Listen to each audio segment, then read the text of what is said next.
Montpellier Business School est impliquée dans les questions de diversité et d'égalité des chances depuis 1997 via l'égalité des chances pour ses étudiants. Et puis tout ça s'est développé au fil des années pour arriver jusqu'en 2010-2011 à une politique diversité qui a intégré de manière plus globale à la fois les questions de handicap, d'égalité des chances, les questions également de diversité au sein de ses collaborateurs. La politique diversité, c'est également l'accompagnement de nos étudiants en situation de handicap.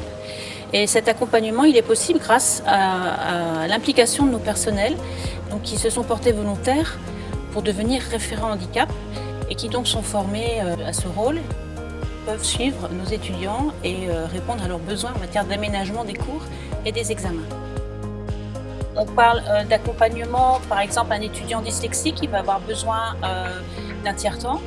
Il va avoir besoin d'un ordinateur pour composer, peut-être d'un ordinateur équipé d'un logiciel spécifique. Donc ça, le référent handicap va faire remonter les besoins. Et donc on se réunit 2 fois par an en commission handicap pour faire le point sur nos étudiants et sur les aménagements nécessaires. Une manifestation qui s'inscrit dans le cadre d'un dispositif qui s'appelle les Cordées de la réussite, et on est labellisé par le rectorat et on travaille avec une dizaine d'établissements situés en zone d'éducation prioritaire dans la ville de Montpellier, et on s'adresse à des collégiens, des lycéens pour leur faire découvrir le monde des études supérieures. C'est le point de départ de notre cordée, on rencontre les jeunes en 4e et puis après de la 3e au baccalauréat, on leur propose un accompagnement qui s'appelle le tutorat d'excellence et qui leur permet d'aller visiter les universités montpelliéraines et de désacraliser la poursuite d'études. Ces projets-là ont un vrai impact pour nos étudiants, d'une part parce que ça peut être la première fois qu'on les confronte à un public plus jeune et issu de milieux différents, même si on a une belle diversité au sein de nos promotions. Se rendre compte qu'ils ont un rôle d'exemple aussi et ils apprennent beaucoup sur la notion de transmission, sur la notion de diversité. Et pour nos collaborateurs, c'est aussi l'occasion de nous rejoindre sur certaines manifestations, donc l'Odyssée de la diversité, ou encore de tutorer un groupe d'étudiants qui va rencontrer pendant une année un groupe de collégiens ou de lycéens de ces établissements qui sont en partenariat avec nous pour justement qu'on puisse travailler sur leurs projets d'orientation et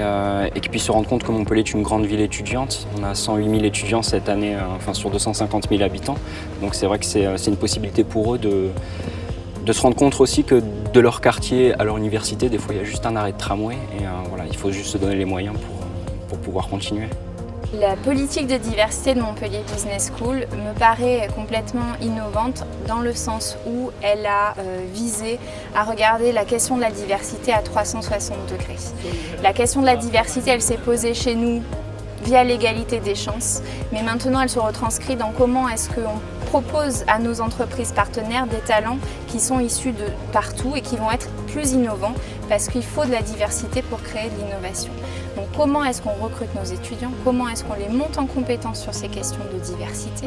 pour pouvoir les proposer aux entreprises forts de cette diversité qu'ils ont déjà et qu'ils auront fait grandir au sein de nos promotions.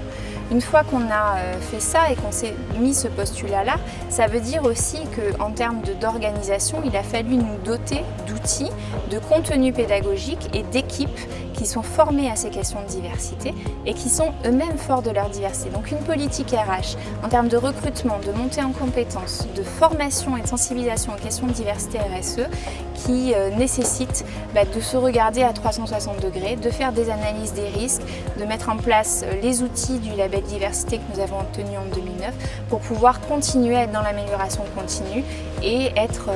globalisant dans notre approche de la diversité.